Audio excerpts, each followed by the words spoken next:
Carlos had always preferred the night shift. It was quieter, calmer, and most of all, it allowed him to work without anyone breathing down his neck. As the janitor of the massive Willow Creek corporate complex, he took pride in keeping the building spotless.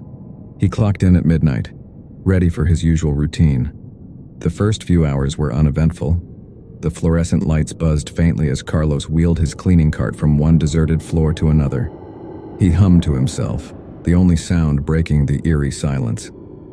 He liked the solitude, or at least, he used to.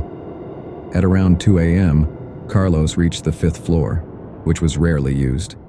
It housed old archives and files no one had touched in years. As he began mopping the hallway, he heard something, a faint shuffling sound. He paused, his mop suspended mid-air.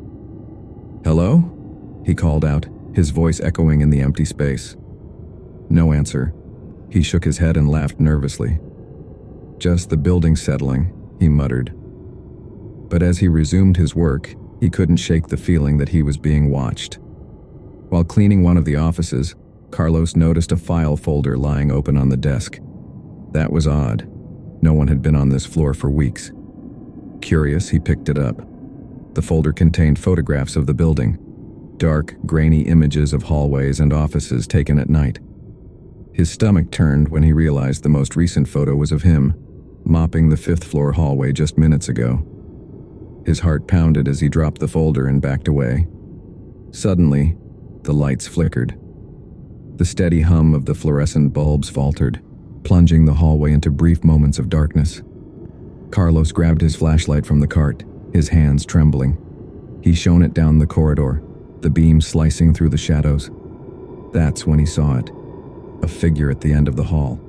It stood motionless, its features obscured, but its presence sent a wave of cold terror through him. Carlos stood frozen, his flashlight trained on the figure at the end of the hall. It didn't move. He squinted, trying to make out its details, but the shadows clung to it like a shroud.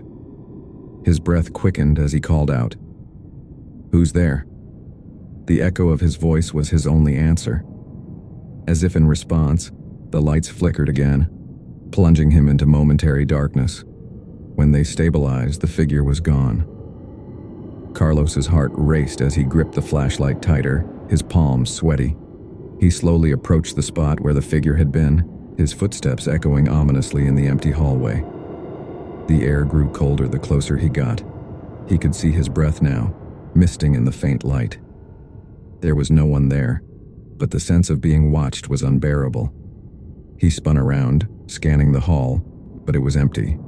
Just as he began to convince himself it was a trick of the light, he noticed something chilling, a set of wet footprints leading down the hall, stopping right where the figure had stood. Carlos bent down to inspect the prints. They weren't shoes but bare feet, their edges smeared as if the person had been dragging them. He stood up quickly, his skin crawling. There was no way someone could have walked past him without being seen. His instincts screamed for him to leave, but he forced himself to stay.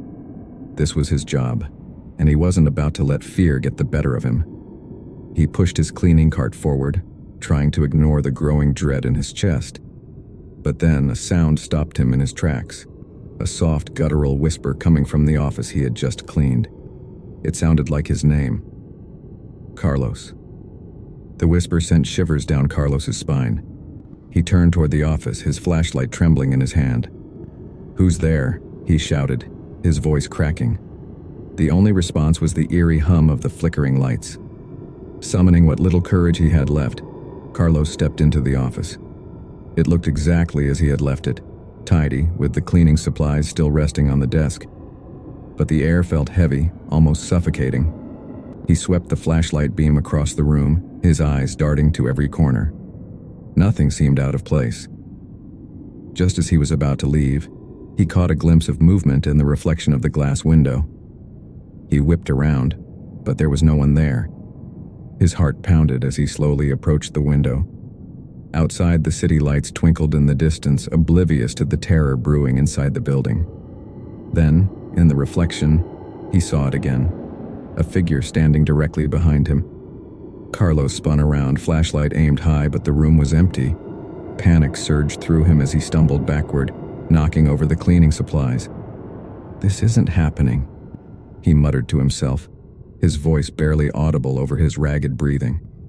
He was about to flee the office when the door slammed shut on its own. Carlos ran to it, yanking on the handle, but it wouldn't budge.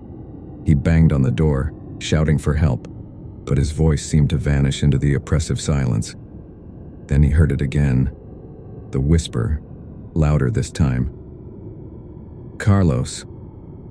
It was coming from the corner of the room, where the shadows seemed darker, almost alive. His flashlight flickered as he aimed it at the corner, and what he saw made his blood run cold. A face emerged from the shadows, pale and distorted, its eyes empty sockets that seemed to pull him in.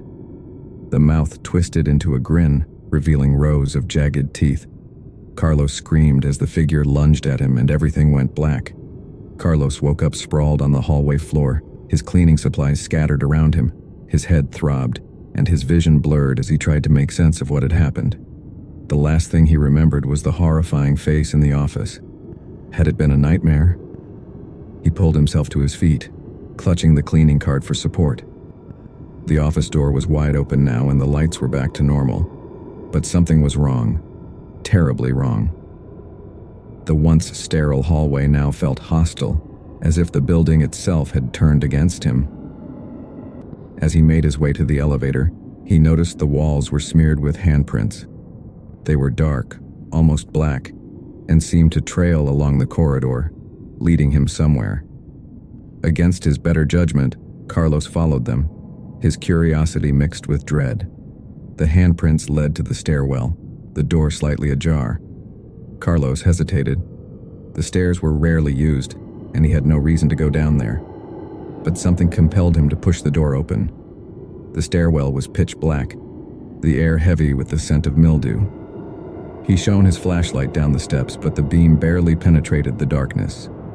Then he heard it, the sound of footsteps echoing below, slow and deliberate. They were coming closer.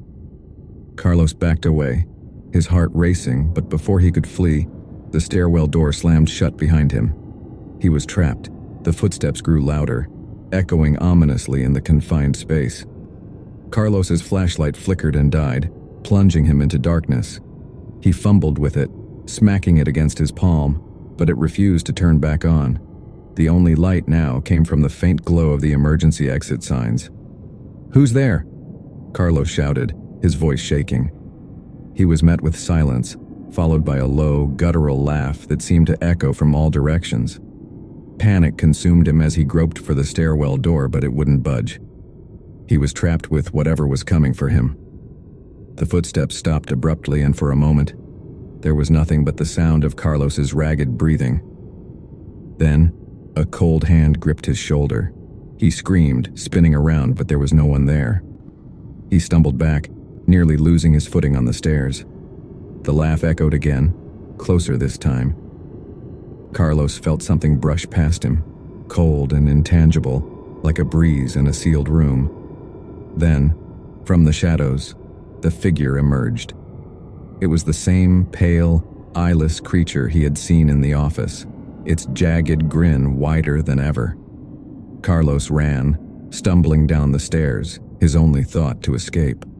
But no matter how far he went, the figure was always there, waiting at the next landing. It toyed with him, its laughter growing louder, more maniacal. By the time Carlos burst out of the stairwell and onto the ground floor, he was a broken man. He fled the building, never looking back, and never returned to the Willow Creek corporate complex. The building's night shift position remained vacant, and the whispers of its haunted halls continued to grow.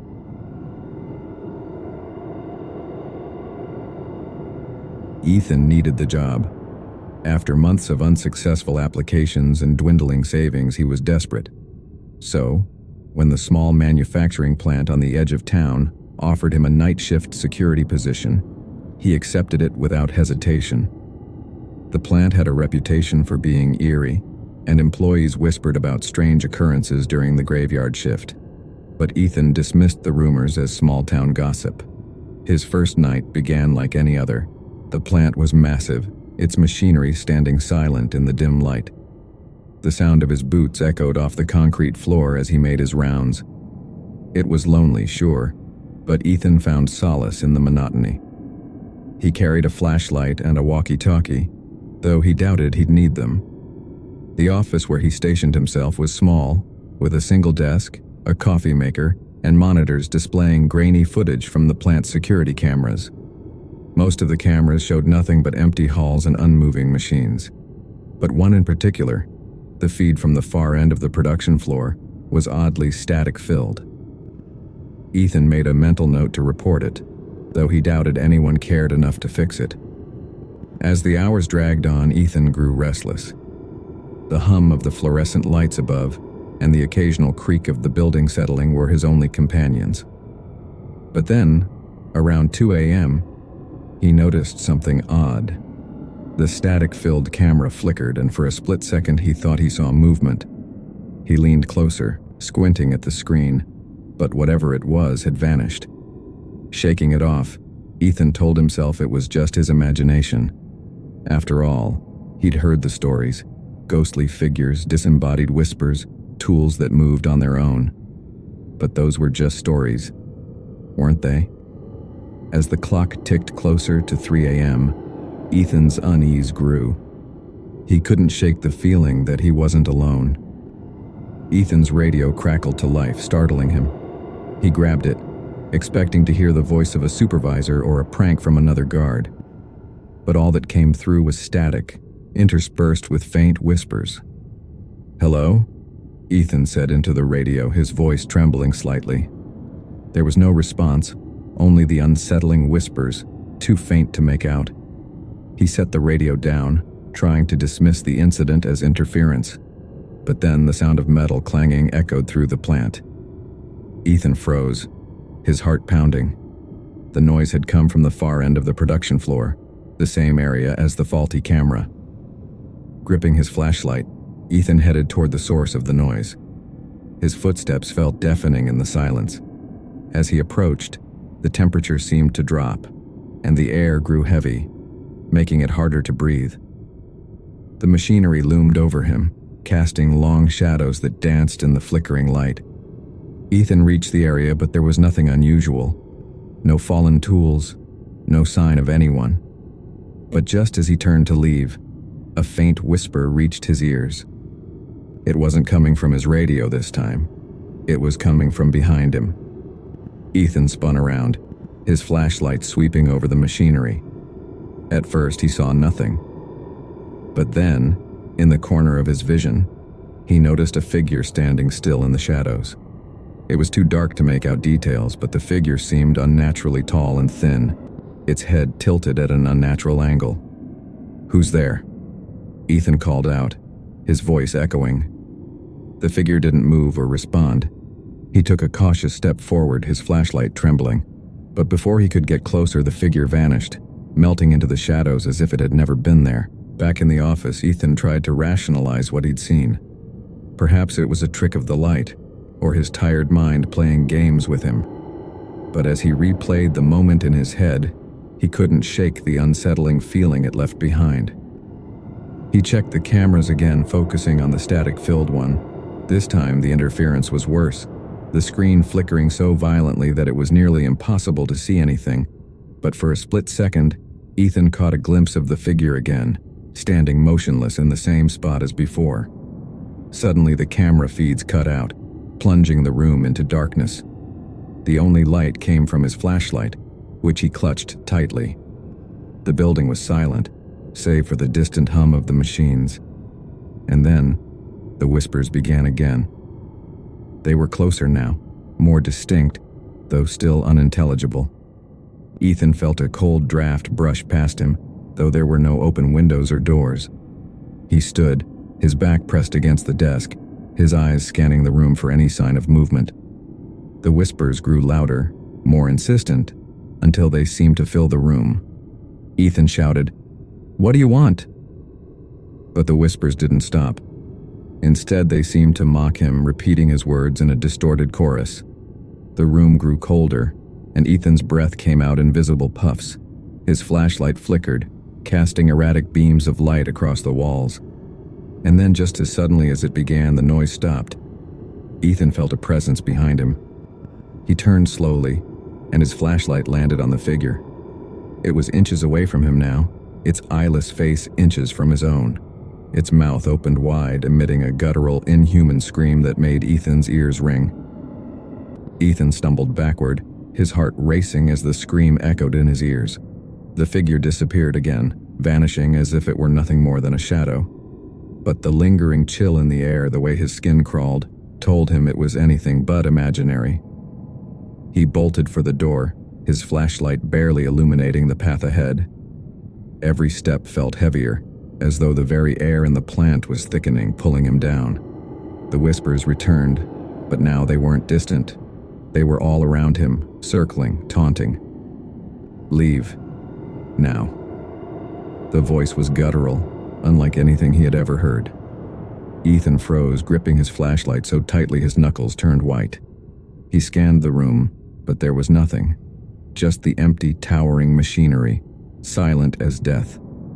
The security office was his only safe haven, and he made a mad dash for it.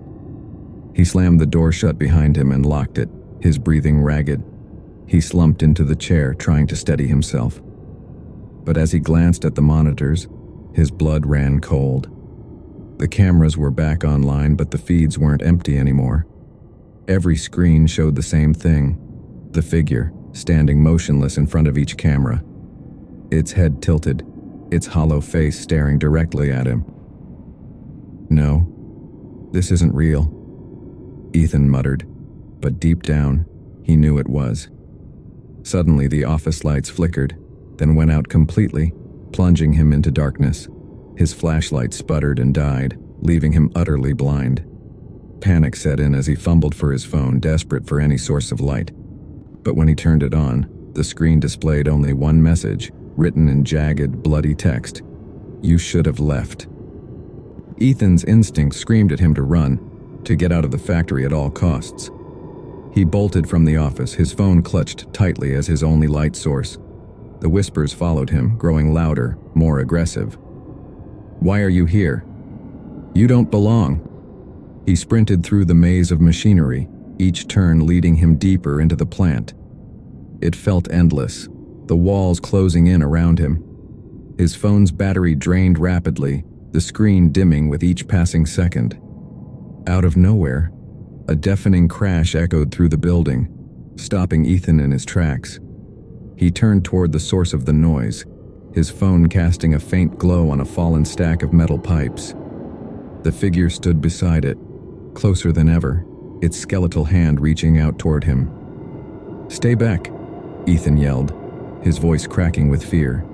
He hurled the flashlight at it, but the object passed right through, clattering uselessly to the ground. The figure didn't react, but the whispers turned into a roar, an unintelligible cacophony that made Ethan's head pound. He turned and ran, his legs burning with effort. He didn't care where he was going anymore, he just needed to escape. But the plant seemed to twist and warp around him, the exits he thought he remembered disappearing. Ethan felt his strength waning, his will to fight draining with every step. The whispers were inside his head now, clawing at his sanity. Ethan finally stumbled into the main loading bay, a vast open space with massive doors that led to the outside. He could see the faint glow of the moon through the cracks, a beacon of hope in the suffocating darkness. He ran toward the doors, but they wouldn't budge. No matter how hard he pulled, they remained sealed, as though held shut by an unseen force. Behind him, the whispers stopped. The silence was deafening, oppressive. Ethan turned slowly, his body trembling. The figure was there, but it wasn't alone. Dozens of shadowy forms emerged from the darkness, their eyeless faces all fixated on him. They moved closer, surrounding him in a tightening circle. Ethan fell to his knees, tears streaming down his face. "Please, I just needed a job," he whispered, his voice breaking. The first figure stepped forward, towering over him. Its mouth opened wide, revealing rows of jagged, impossibly sharp teeth. "You belong to us now," it hissed.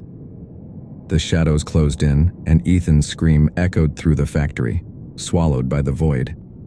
The factory reopened a week later, with a new security guard filling Ethan's position. Management claimed Ethan had simply walked off the job, though his car was still parked outside, and his belongings were found untouched. The new guard didn't last long either. Neither did the one after that. The factory remained operational, its machines humming away, but the night shift was a position nobody kept for long, and deep within the plant, the whispers never stopped.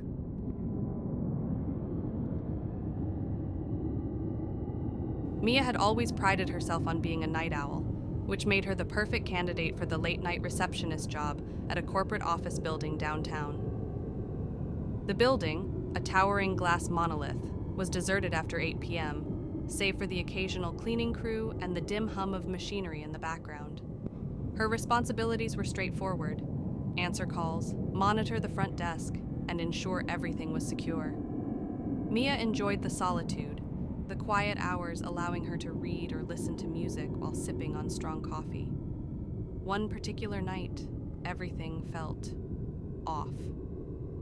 As Mia stepped into the building at 10 p.m., she noticed the air felt unusually cold.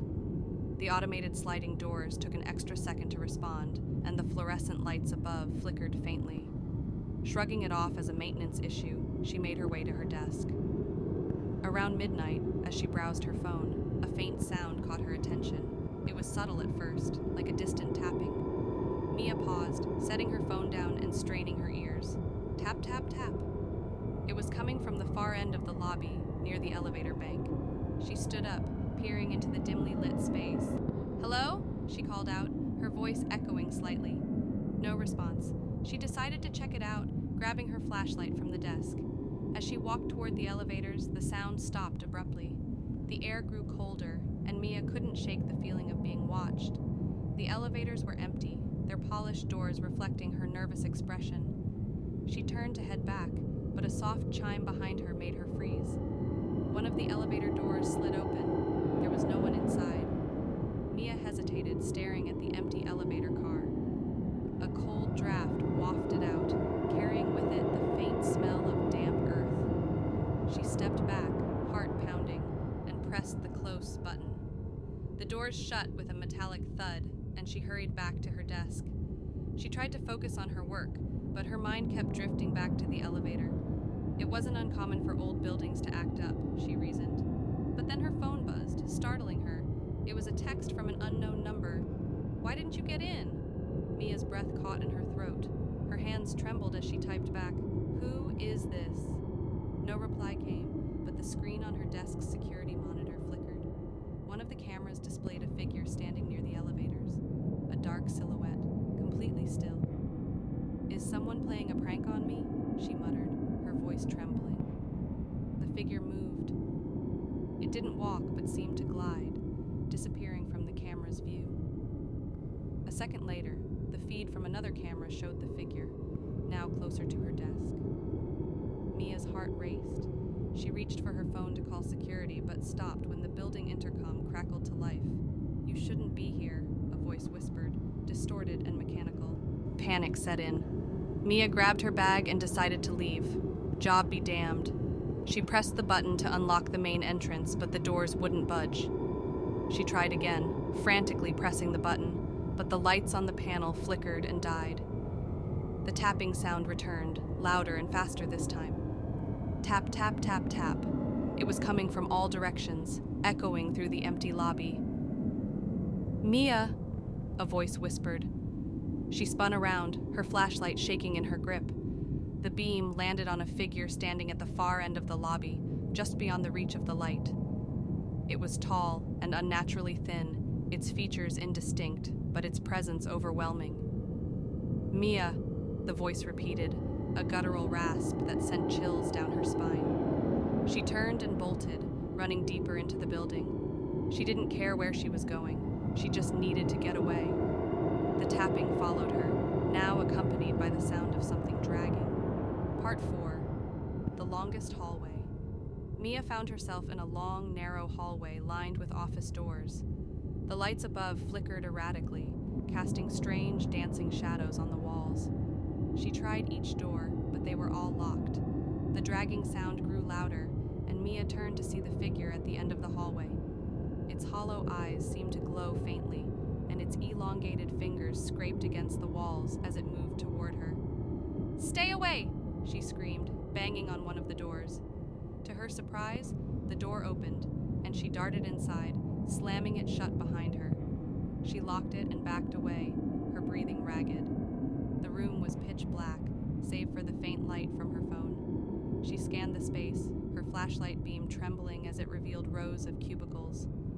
The room was eerily silent, but Mia knew she wasn't alone. A soft rustling sound came from one of the cubicles, then another. "Mia," the voice whispered again, closer this time. Her flashlight beam landed on a figure crouched in one of the cubicles. Its head tilted unnaturally, and it grinned at her with a mouth full of jagged teeth. Mia screamed and ran for the door, fumbling with the lock. The creature lunged, its long arms reaching for her, but she managed to throw the door open and slam it shut behind her. She ran blindly, her legs burning with effort. The building felt like a maze, the hallways twisting and turning in impossible ways. She reached the stairwell and bolted down, her footsteps echoing in the confined space. But the tapping and dragging sounds followed her, relentless. The exit was in sight. Mia threw herself against the door, and it gave way, spilling her out into the cold night air. She didn't stop running until she was several blocks away, collapsing onto the sidewalk, gasping for breath. Mia never returned to the office. She quit the next morning, refusing to explain why.